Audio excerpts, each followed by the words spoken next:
जब मूवी की शुरुआत होती है तो हमें मूवी का मेन कैरेक्टर सियोंग दिखाया जाता है। उसकी माँ उसे कुछ पैसे देती है क्योंकि उसकी बेटी का जन्मदिन होता है, लेकिन सियोंग को कुछ और ज़्यादा पैसों की ज़रूरत होती है, इसलिए वह अपनी माँ का एटीएम चुरा लेता है और अपनी माँ के अकाउंट से सारे पैसे निकाल लेता है। आगे वह सारे पैसे हॉर्स राइडिंग में लगा देता है और वे पैसे जीत भी जाता है। लेकिन सियोंग ने बहुत सारे पैसे उधार ले रखे थे। जिनसे उधार पैसे ले रखे थे वही लोग उसके पीछे पड़ जाते हैं और उसे पकड़ ही लेते हैं और पकड़ने के बाद उसकी बहुत पिटाई करते हैं। लेकिन जब सियोंग उनके पैसे लौटाने के लिए अपने पर्स में हाथ डालकर देखता है तो वह पाता है कि उसके पैसे तो है ही नहीं जो उसने हॉर्स राइडिंग में जीते थे। तब उसे याद आता है कि वह एक लड़की से टकराया था, लगता है उसी ने ही उसके पैसे काट लिए। तब वे लोग उसके लिए कुछ टाइम देते हैं ताकि वो सारे पैसे उनके लौटा दे। इसके बाद सियोंग कुछ पैसों का इंतजाम करता है और जैसे ही वह स्टेशन पर ट्रेन के लिए पहुंचता है उसकी ट्रेन निकल जाती है और सियोंग वहां पर जैसे ही बैठकर इंतजार कर रहा होता है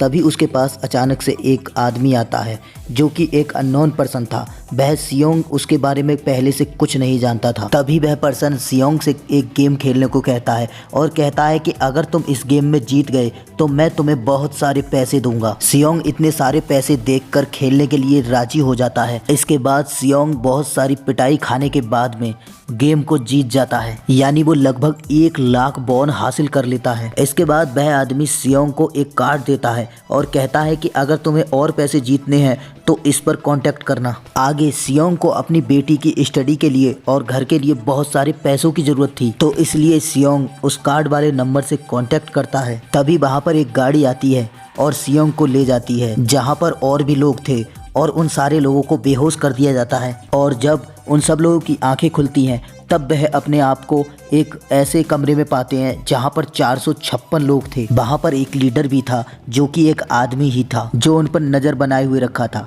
वहाँ पर एक कॉमन चीज़ भी थी, जितने भी लोग वहाँ पर थे हर किसी पर कोई ना कोई कर्जा था। सियोंग वहाँ पर प्लेयर नंबर 1 पर मिलता है जो कि एक बूढ़ा आदमी था। इसके बाद वहाँ पर 2 प्लेयर जिसमें लड़की का नाम साई बियूक और लड़के का नाम जेंग होता है, उनके बीच फाइट होती है। सियोंग उस साई बियूक लड़की को पहचान लेता है। ये वही लड़की थी जो कि उससे टकराई थी और उसके पैसे गायब कर दिए थे। और वह जैसे ही अपने पैसे लेने के लिए आगे बढ़ता है वहाँ पर बहुत सारे गार्ड आ जाते हैं जिन्होंने गुलाबी रंग की ड्रेस पहन रखी थी और उन्होंने अपने चेहरों को भी अच्छे से कवर कर रखा था। तब वो गार्ड्स बताते हैं कि टोटल आप लोगों को यहाँ पर 6 गेम्स खेलने होंगे और जो भी इस गेम का विनर होगा उसे बहुत सारे पैसे मिलेंगे। उसके बाद सारे लोगों का कॉन्ट्रैक्ट पर साइन कराया जाता है जिसमें मेन 3 रूल थे। पहला कि कोई भी प्लेयर अपनी मर्जी से गेम को छोड़कर नहीं जाएगा। दूसरा रूल ये था कि कोई भी प्लेयर अगर खेलने के लिए मना करेगा तो उसे एलिमिनेट कर दिया जाएगा।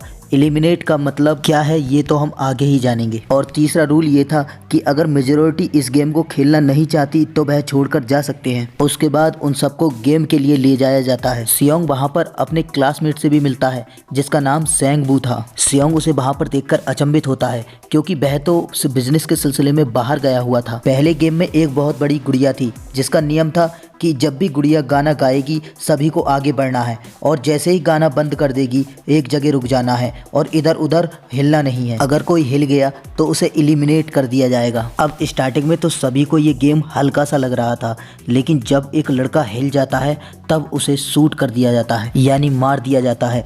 और यही होता है एलिमिनेट का मतलब, यानी उन्हें मार दिया जाएगा। वो सभी घबरा जाते हैं और इधर उधर भागने लगते हैं। वो सभी लोग समझ जाते हैं कि अब वो फंस चुके हैं। अब उस गेम का रूल था कि जो हिलेगा उसे मार दिया जाएगा, इसलिए जो भी हिलता है उसे मार दिया जाता है। लेकिन कुछ लोग बहादुरी के साथ इस गेम की पहली प्रणाली को पार कर लेते हैं, लेकिन जो लोग मर जाते हैं उसकी डेड बॉडीज को वहां से हटा दिया जाता है। अब उनमें से कुछ प्लेयर कम हो जाते हैं और बचे कुछ प्लेयर जो हैं इतना डर जाते हैं कि अब उनमें से कोई भी आगे का गेम खेलना नहीं चाहता। अब जैसे कि रूल नंबर 3 था कि अगर मेजॉरिटी चाहे तो इस गेम को स्किप कर सकती है। उसके बाद उन प्लेयरों को प्राइज मनी दिखाई जाती है कि अगर वो सारे लोग उस गेम को स्किप करके चले जाएंगे तो ये सारा का सारा पैसा मरे हुए प्लेयरों के फैमिली में बांट दिया जाएगा। उसके बाद गेम के लिए वोटिंग कराई जाती है। इसमें मेजॉरिटी गेम को खेलना नहीं चाहती थी, इसलिए गेम को स्किप करके रोक दिया जाता है। लेकिन अगर वो फ्यूचर में चाहें तो इस गेम को दोबारा से ज्वाइन कर सकते हैं। उसके बाद सभी लोगों को उनके घरों पर छोड़ दिया जाता है। आगे सियोंग सारी घटना को पुलिस स्टेशन में जाकर बताता है। सारे लोग उसका मजाक बनाते हैं और उसे पागल समझते हैं। तभी सियोंग उस पुलिस वाले को वो कार्ड दिखाता है, लेकिन सोचने वाली बात ये थी कि उस कार्ड पर जो नंबर था वह रॉन्ग नंबर था। उसे कुछ समझ नहीं आता और वह उसके बाद अपने घर चला जाता है। लेकिन सियोंग देखता है कि उसकी मदर उसके घर पर नहीं होती है। उधर उसका क्लासमेट सेंगबू अपनी माँ को छुपकर देख रहा होता है। तभी वहाँ पर सियोंग भी आ जाता है। सेंगबू उसे बताता है कि उसके ऊपर बहुत सारा कर्ज है। तभी सियोंग के पास हॉस्पिटल से फोन आता है और बताया जाता है कि उसकी माँ का पैर खराब हो चुका है। डॉक्टर उसे बताता है कि उसकी माँ को बचाया जा सकता है, इसके लिए उसकी माँ का पैर काटना पड़ेगा और इस ऑपरेशन में बहुत सारे पैसे लगेंगे।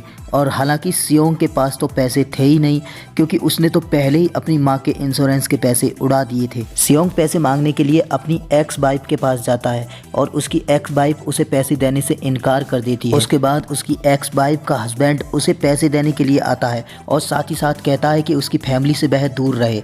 यह सुनकर सियोंग उसे मारने लगता है। तभी उसकी बेटी वहाँ पर देखकर उसे रोने लगती है। दोस्तों, अगर वीडियो जरा सी भी पसंद आई हो तो नेक्स्ट पार्ट के लिए वीडियो को लाइक करें और चैनल को सब्सक्राइब करें।